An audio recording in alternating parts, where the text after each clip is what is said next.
अनमोल कुमार जी, हरियाणा से।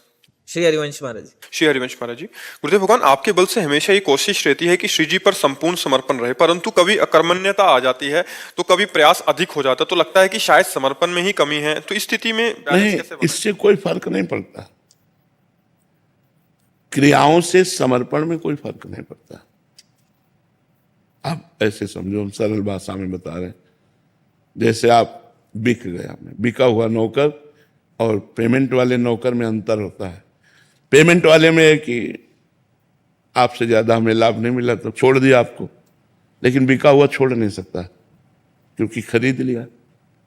तो हमें गुरुदेव ने, हमें प्रभु ने अपनी कृपा से खरीद लिया। उन्होंने हमें अपने कृपा से मनुष्य जन्म दिया, अपनी कृपा से अपने चरणों का आश्रय दिया, अपनी कृपा से नाम जप दिया, अपनी कृपा से भागवतों का संग दिया, भागवत मैंने संतों का संग दिया। तो मैं बिक गया प्रभु के।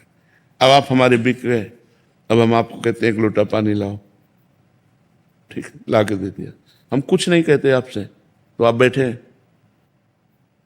क्या आपका बैठे रहना मेरी सेवा नहीं है क्या? क्या आपका पड़े रहना मेरी सेवा नहीं है क्या? ये बिके हुए की बात कहते हैं। क्या उसका चलना फिरना, बोलना, उठना, बैठना अपने लिए अब रह गया क्या? क्योंकि ये तो हम तो बिके हुए हैं। समझ रहे, हमारी अच्छी से बात समझना, शरणागति की बात। तो मैं प्रभु का बिका हुआ हूं। मैं अब रही शरीर और वाणी और मन, अब जैसे आप चलाना चाहो, मैं आपका हूं। अब शायद ये समझ में बात आ रही हो कि ना आ रही हो, क्योंकि ये शरणागति की बात है। जो मैं है वो तो मैं आपका हूं, लेकिन मेरा मन, मेरा तन, मेरी वाणी ये आप में समर्पित हो जाए, आपके अनुकूल चले, ये आप कृपा कीजिए। तो कभी तो थोड़ा भजन होता है, कभी बहुत भजन होता है, कभी भजन में मन लगता है, कभी विषयों में मन लगता है। लेकिन मैं हूं कौन, ये तो पता है ना। मैं भगवान का हूं, भगवान मेरे हैं। मैं तो बिका हुआ हूं। तो बिका हुआ तो कभी बाजार में जाता है सामान लेने, कभी मंदिर में जाता है। तो उसका बाजार जाना, उसका मंदिर जाना, दोनों भजन है। एक बार अंदर से भगवान की शरण में हो जाओ। प्रभु, मैं इन क्रियाओं से आपकी शरण में नहीं हूं। कभी क्रियाएं हमारी तो सांसारिक होती हैं, कभी क्रियाएं भागवतिक होती हैं, लेकिन मैं प्रभु का हूं, यह बात पक्की है। क्रियाएं कभी शुभ हो जाती हैं, कभी अशुभ हो जाती हैं, लेकिन मैं प्रभु का हूं। इन क्रियाओं के शुभ अशुभ से मैं प्रभु का हूं, इसमें कोई अंतर नहीं पड़ेगा। अगर क्रियाओं के बल से प्रभु के होना चाहते हो तो बड़ा कठिन है, क्योंकि सतत गुणों के प्रवाह से क्रियाएं बदलती रहती है। कभी रजोगुण आया तो भोग इच्छा हो गई, तमोगुण आया तो क्रोध आदि की इच्छा हो गई, सतोगुण आया तो दया, करुणा, भजन, ये सब बातें हो गई। तो ये तो माया के गुणों से क्रियाएं बदलती रहेंगी। तो हम बदलते रहेंगे क्या? नहीं, क्रियाएं बदल सकती, लेकिन हम नहीं बदल सकते। हम प्रभु के हैं, हम प्रभु के हैं, ये पक्की बात है। पक्का? पहले स्वीकार करो ये बात, मैं प्रभु का हूं, ये बात पक्की है।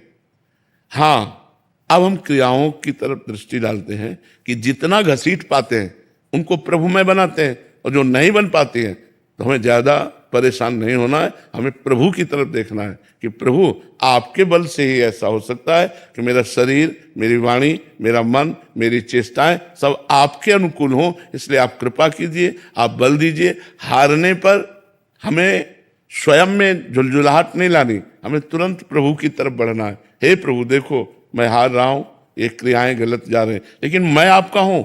गलत जगह खड़ा हूं, लेकिन मैं आपका हूं। देखो, सरल भाषा में समझो। पंडित का लड़का अगर कसाई के द्वार पे खड़ा है या कसाई के घर पे बैठा है, तो अपने को क्या वो कसाई मानता है क्या? क्या मानेगा? पंडित का मानेगा ना।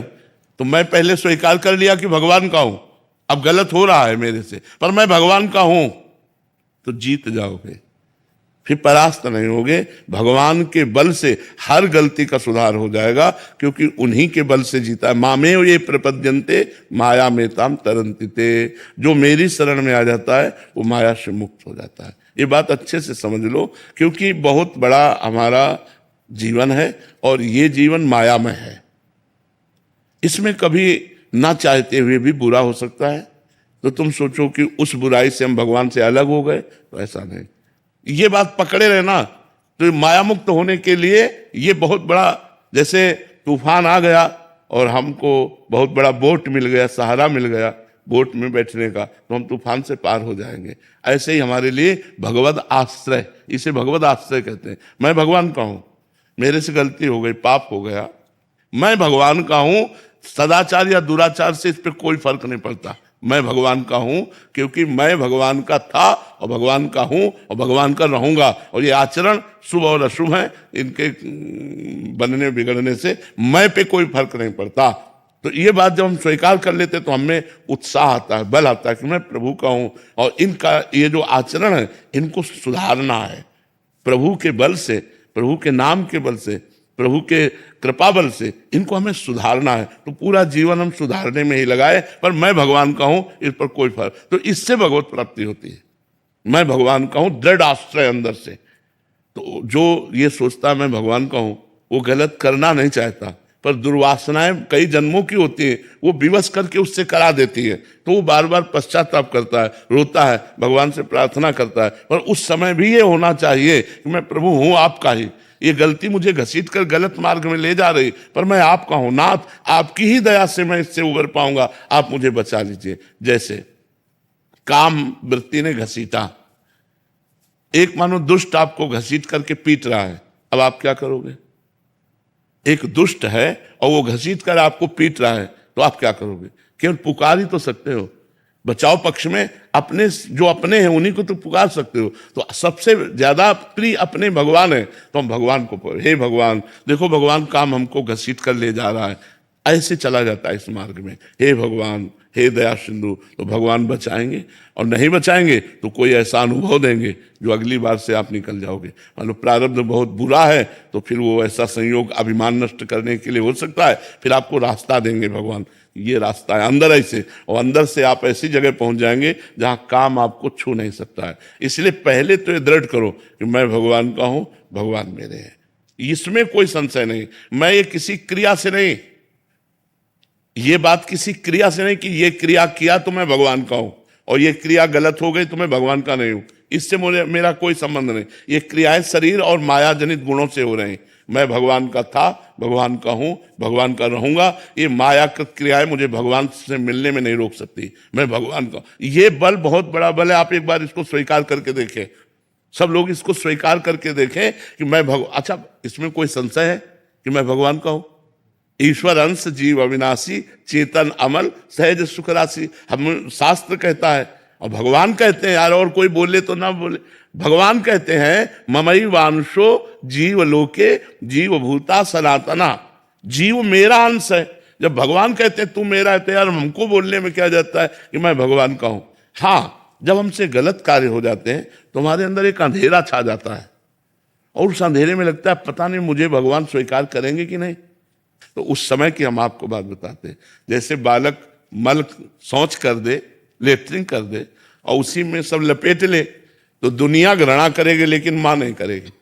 लेकिन माँ छी नहीं बोलेगी, माँ दौड़ के उसे उठाएगी और उसके मल को साफ करेगी। तो करो सदा तिनके रखवारी, जिम बालक राखे महतारी। भगवान कहते हैं जैसे माँ अपने बच्चे से प्यार करती है, ऐसे मैं अपने भक्त से प्यार करता हूं। तो जो हमसे मलिनता बन जाती है, जो हमसे गलती बन जाती है, भगवान माँ की तरह दुलार करके उसको सत्या साफ करवा देते हैं, निष्पाप कर देते हैं, उसे महात्मा बना देते हैं। तो इसलिए हमें भगवान से संबंध में दृढ़ता रखनी है कि मैं भगवान का हूं, चाहे कहीं भी खड़ा हूं, इसमें कोई संशय नहीं।